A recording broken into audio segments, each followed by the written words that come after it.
Welcome to my channel, Ang Puritang Vlogger. Share ko ngayon for today's video. Please like and subscribe kung gusto nyo itong klaseng canned foods na dapat mong iimbak sa iyong mga survival pantry sa panahon ng may kagipitan, sa kuna.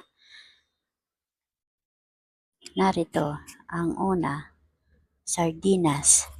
Ang sardinas ay tumatagal ito ng ilang buwan. Pangalawa, kung ikaw ay marunong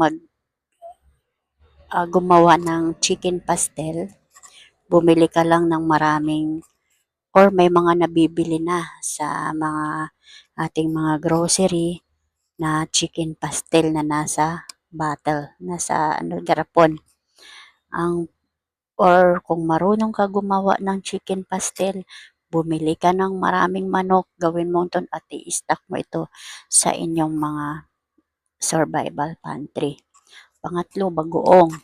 Kung ikaw ay marunong gumawa ng sarili mong bagoong or kung hindi naman, mayroong mga mabibili dyan sa ating mga grocery store na mura na mga bagoong, tumatagal din ito ng ilang buwan sa ating mga survival pantry.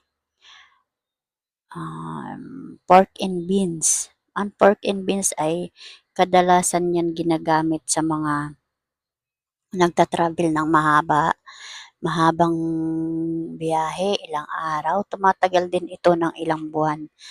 So, kung makakapag-stock ka nito, pwede ito pang alternatibo din to. Kung nakakasawa na yung bagoong, nakakasawa na yung chicken pastel, sardinas, pwede itong pork and beans. Panglima ay ang mga canned milk. Yung mga canned milk natin like yung ibap, yung condensed, kung sa inyong mga lugar wala nang nabibiling asukal kasi nagkakaroon na ng mga pagkaubos ng stock. So itong condensed ay ito yung pang alternatibo natin sa kape, sa kung gusto man ng yung mga juice, pwede ito. Kaya pwede rin natin itong i-stock sa ating mga survival pantry. At ang pang-anim ay yung mga canned soup, kagaya ng mga corn soup, mga mushroom soup.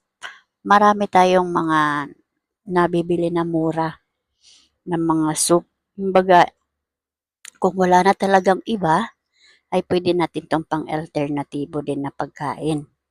So, ang pang-pito ay yung mga drinking bottle.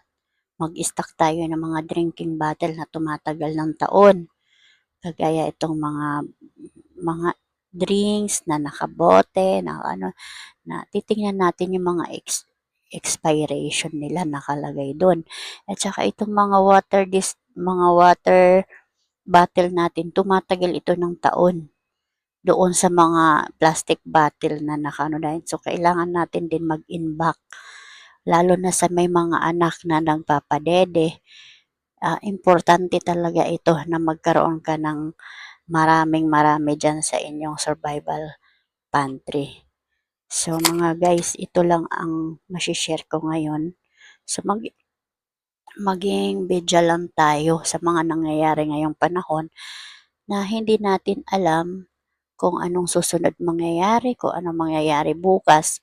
Sa ibang bansa ay nagkakaroon na sila ng may mga date, may mga saktong date pa nga na kailangan bago mag-May 25, May 5, May 2, kailangan nakapamili ka na kasi ang mangyayari po ay magkakaroon po ng mga shortage ng mga pagkain. So meaning mag-iimbak na yung iba na ating mga kababayan. So dito sa atin hindi masama kung may extra kayong budget, pwede din kayong paunti-unti mag-stock. For in case lang na may mga mangyayaring hindi natin inaasahan sa panahong ito. Kaya mga mami, sa ating mga mamis dyan, tayo sa ating mga nanay tayo yung mga nakatoka dyan sa pagbabudget. parte sa mga pagkain natin. Kaya maging alerto tayo. Thank you for watching, guys.